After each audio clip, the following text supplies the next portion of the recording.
جن کے پاس قربانی نہیں ہے وہ یاد رکھ لیں، جو میں عمل بتانے والا ہوں وہ یہ عمل کریں۔ واللہ العظیم، امام کائنات صلی اللہ علیہ وسلم نے فرمایا جو بندہ یہ عمل کرے گا اس کو پوری کی پوری قربانی کا ثواب ملے گا۔ سبحان اللہ۔ جن کے پاس قربانی کی طاقت نہیں ہے وہ یہ عمل کریں تو ان کو پوری قربانی کا ثواب ملے گا۔ سن لیجیے، حدیث ہے سنن نسائی کی، اللہ بن عمر بن عاص رضی اللہ تعالیٰ عنہ بیان کرتے، کہتے ہیں نبی پاک صلی اللہ علیہ وسلم نے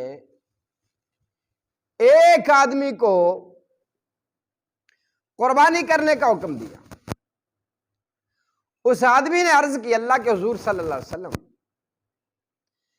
میرے پاس جانور نہیں ہے قربانی کرنے کے لیے، میرے پاس صرف ایک بکری ہے، وہ بکری دودھ دینے والی ہے، وہ دودھ دیتی ہے جس کا میں دودھ پیتا ہوں، اپنے بچوں کو پلاتا ہوں، وہ بکری ہے میرے پاس۔ اس کے علاوہ میرے پاس کوئی جانور نہیں ہے قربانی کرنے کے لیے۔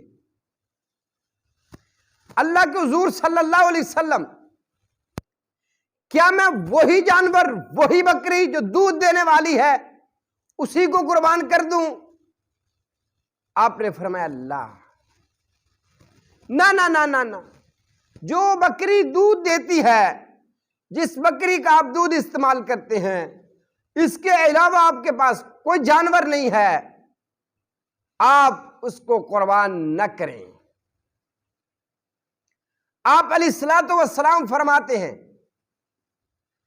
پھر آپ اس طرح کرو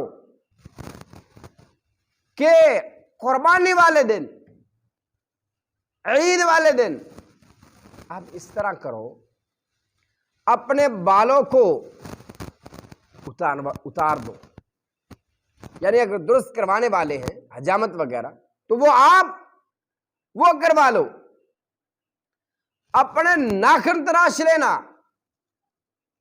اپنی مونچھیں اتار دینا، مونچھیں جو ہیں ان کو درست کروا لینا، یہ ناخن کاٹ دینا، بال درست کروا لینا، زیر ناف بال جو ہیں ان کو اتار دینا۔ جب تم یہ عمل کرو گے پھر ملے گا کیا؟ فرمایا اللہ تبارک و تعالیٰ تمہیں پوری قربانی کا ثواب عطا فرمائیں گے۔ کتنی بڑی سعادت کی بات ہے۔